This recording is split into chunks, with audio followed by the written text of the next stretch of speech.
Om Shanti. Good morning. साकार मुरली 19 अक्टूबर 2000।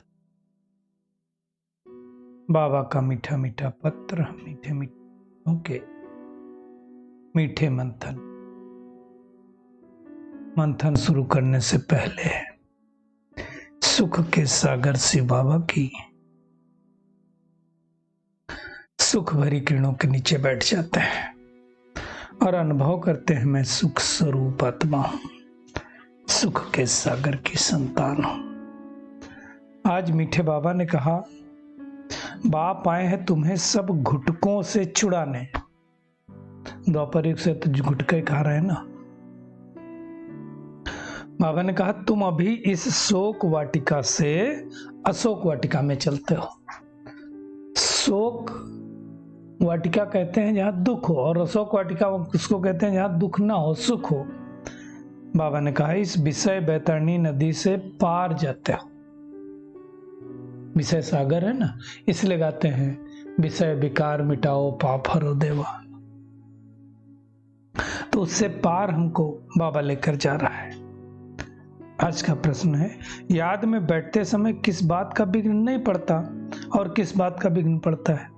बाबा ने कहा, याद में बैठने के समय किसी भी आवाज या शोरगुल का विघ्न नहीं पड़ता है। देखो, अगर याद किसी की तुम्हें आ रही, कितना भी शोर होता हो, उसकी याद आएगी आएगी। आप ये लौकिक में भी देख चुके हो। लेकिन याद में माया का विघ्न पड़ता है।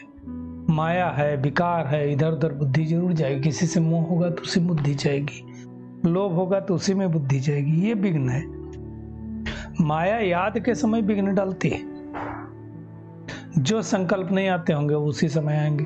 ऐसे दिन भर कुछ नहीं चलता है, योग में बैठे तो संकल्प आएंगे। अनेक प्रकार के संकल्प विकल्प माया लेकर आती है। इसलिए बाबा कहते, बच्चे सावधान, माया का घूसा मत खाओ।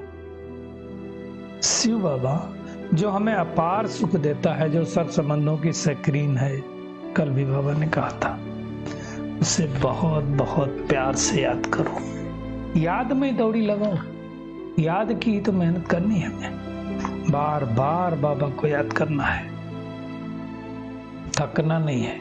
इसलिए आज का गीत है, रात के राही थक मत जाना, दिन की मंजिल दूर नहीं है, आने वाली है वो मंजिल। हम सब यात्रा पर है ना।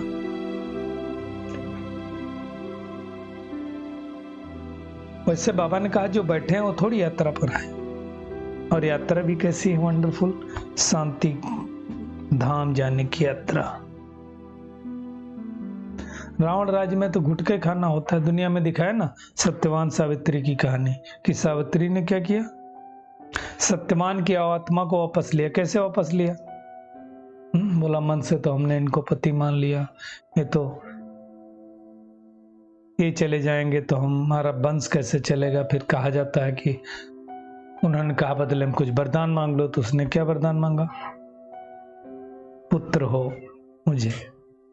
वो तथास्तु बोल दिए थे वरदान देने के लिए। बाद में क्या हुआ? बोले, जब आप मेरे पति को लेके जा रहे हैं तो पुत्र कैसे होगा? तो फिर वापस देना पड़ा। ये सब ऐसी कहानियां सुनाई। बाबा कहते, ऐसी थोड़ी बात होती है। काल खाता रहता है, गुटका आता रहता है। बाबा कहते हैं, तुम्हें मैं ऐसी दुनिया में लेकर जाता हूं जहां कोई गुटका नहीं हवे। दुनिया में क्या कहते हैं, राम ने बंदरों की सेना ली, पुल बनाया। वास्तव में बाबा कहते, तुम याद की यात्रा के पुल बना रहे हो, जिस पुल से तुम विषय बैतरणी नदी को पार करते हो। विषय विकारों से हम पार जाते हैं। बाबा इस नदी में हमें तैरना सिखलाता है। खिवैया है ना, बाबा को खिवैया कहा जाता है ना। खाली अपनी नैया को उसके हवाले कर देना है, पार तो हो ही जाएगी। अब ये ज्ञान कोई वेदों शास्त्रों में नहीं है। शास्त्र पढ़ने से सतयुग नहीं आएगा। बाबा ने कहा, सदगति नहीं हो सकती। इसलिए ज्ञान अमृत उसको नहीं कहा जाता वेदों शास्त्रों को। भक्ति है, ज्ञान अमृत आकर के शिव बाबा पिलाता है। इसलिए ज्ञान अमृत पीकर जो देवी देवता बनते हैं उनको श्री कहा जाता है, और बाबा को श्री श्री कहा जाता है। नहीं बोलते श्री राम, श्री लक्ष्मी, श्री नारायण, है ना, और श्री बाबा के लिए श्री श्री कहा जाता है। बाबा कहते प्रतिज्ञा करो, बाबा की मत पर चलेंगे। यहाँ तो बापा भी गुप्त, ज्ञान भी गुप्त, मर्तबा भी गुप्त, सब कुछ गुप्त है, और हमको श्रीमत देने वाला स्वयं भगवान है, कोई इंसान नहीं है।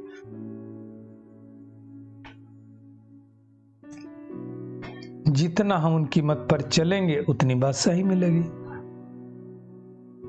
लेकिन बादशाही मिले कहाँ? नई दुनिया में। इस पुरानी दुनिया में तो देवताओं के पैर भी नहीं पड़ सकते, इसलिए बाबा ने कहा इस पुरानी दुनिया का विनाश भी जरूर होना है, साफ सफाई होनी है ना।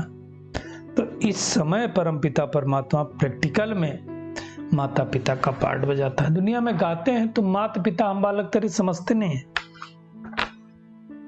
जब शिव बाबा इस सृष्टि पर ब्रह्मा तन में आते हैं उस समय की बात है। तो बाबा कहते हैं मैं तुम बच्चों को श्रीमत देता हूं कि तुम जितना याद की यात्रा पर रहेंगे, सुदर्शन चक्र फिराएंगे, कमल फूल समान बनेंगे, उतना ऊंच पद पाएंगे। सिंपल बात है। अब हमें अपनी चेकिंग करनी है, कितना मैं आत्मा उनको याद करती हूँ, कितना सुदर्शन चक्र फिराती हूँ। वैसे अलंकार सब हैं ब्राह्मणों के, लेकिन ब्राह्मण आज हैं कल नहीं है, कल शूद्र बन जाते हैं, इसलिए ये अलंकार देवताओं को दे दिया गया है।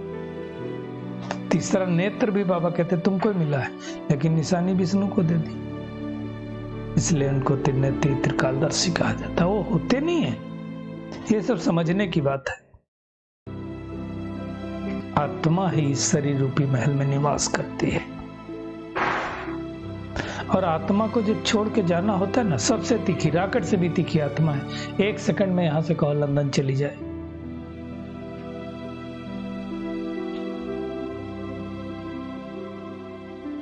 है ना। बाकी चीजों में फिर भी टाइम लगेगा, लेकिन आत्मा को जाने में टाइम नहीं लगता है। बाबा कहते तुम्हारे अंदर 84 जन्मों का पार्ट भरा हुआ है, मेरे अंदर भी तो पार्ट है, परमात्मा के अंदर पार्ट है। कब से परमात्मा का पार्ट चालू होता है? द्वापर युग से। साक्षात्कार का पार्ट, जो जिस भावना से बाबा को याद करता है, द्वापर युग से बाबा उनको उस भावना के द्वारा साक्षात्कार कराता है, मनोकामना पूर्ण करता है। और फिर जब ज्ञान देने का पार्ट आता है, पतितों को पावन बनाने का पार्ट आता है, तो आकर के हमें पावन बनाता है। ये सब समझने की बात है ना। बाबा कहते कल्प कल्प तुम ये वर्षा पाते हो, कल्प कल्प तुम्हारी सगाई ब्रह्मा द्वारा शिव बाबा से होती है ना।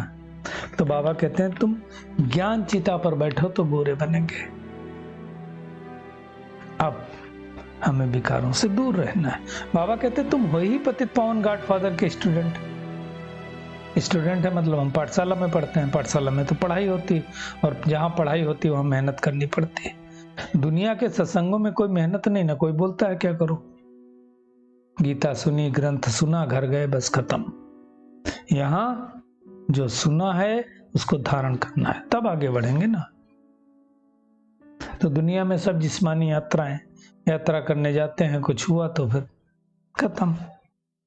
हमारी जो ये यात्रा है ना, हम पहले जाएंगे शिवालय अर्थात शिवपुरी परम धाम, और फिर शिव की स्थापना की हुई पुरी अर्थात शिवालय स्वर्ग में जाएंगे। वो भी तो शिव बाबा ने स्थापित किया ना।